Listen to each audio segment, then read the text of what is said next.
आमतौर पर देखा गया है कि स्पिनर का ये वाला ड्रम जाम हो जाता है और वो मूव करने से भी मूव नहीं होता। जिस तरह ये मैं मूव करवा रहा हूं लेकिन ये मूव नहीं हो रहा। या दूसरी सूरत में स्पिनर की स्पीड कम हो जाती है, तो ऐसी सूरत में भी स्पिनर कपड़ों से पानी नहीं निकाल पाता। मॉडल कोई भी हो, इन दोनों सूरतों में इसकी प्रॉब्लम भी सेम होती है और इसका हल भी। स्पिनर की बैक साइड पे इस तरह की प्लेट लगी होती है, यहाँ उसके पेच लगे होते हैं, वो हमने खोल दिए हैं ऑलरेडी। तो हमें सबसे पहले स्पिनर की मोटर के पास यहाँ पे एक ब्रेक लगी होती है, ये इस तरह इसकी वायर जा रही होती है, जिस तरह मोटरसाइकिल की क्लच की या ब्रेक की वायर होती है वो यहाँ पे लगी होती है और स्पिनर के कवर के साथ अटैच होती है। जब हम स्पिनर का कवर खोलते हैं तो ये ऑटोमेटिक इसकी ब्रेक लग जाती है और स्पिनर का ड्रम फौरन से स्टॉप हो जाता है। मतलब वो घूमता नहीं रहता, फौरन इस ब्रेक की वजह से स्टॉप होता है। तो समटाइम ये ब्रेक जाम हो जाए तो ये यहाँ पे लगी रह जाती है। हम इसका कवर खोलें या बंद करें, ये ब्रेक इस जगह पे नहीं आती। तो डेफिनेटली मोटर पे जब ब्रेक लगी होगी तो मोटर जाम हुई होगी और इसका ड्रम मूव नहीं करेगा।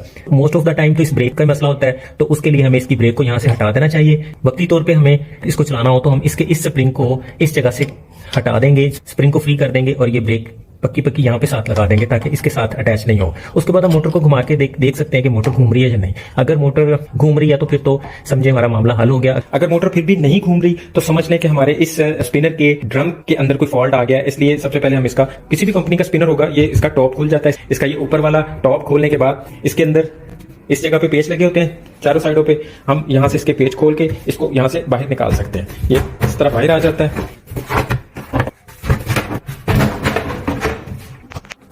उसके बाद फ्रेंड्स हम इसका ये वाला नट खोलेंगे, बाहर बेशक ना निकालें लेकिन इसको हम थोड़ा ढीला कर लेंगे इस नट को। इसके अंदर स्पिनर के ड्रम की शाफ्ट लगी होती है, तो जब इसको हम लूज करेंगे तो हमारा ड्रम बाहर आ जाएगा।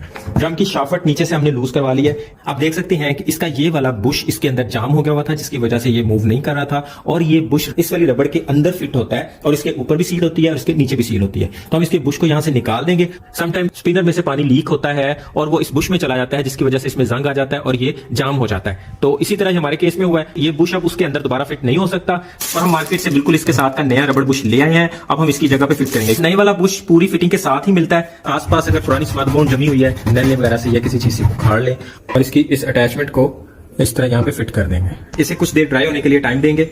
स्पिनर के अंदर कोई भी लंबा चौड़ा मैकेनिज्म नहीं होता। इसमें जस्ट एक मोटर लगी होती है जो कि डायरेक्ट स्पिनर के ड्रम के साथ ही फिक्स की गई होती है, जिसके दरमियान में एक रबड़ का बुश लगा दिया जाता है ताकि स्पिनर घूमते वक्त अपना बैलेंस रख सके।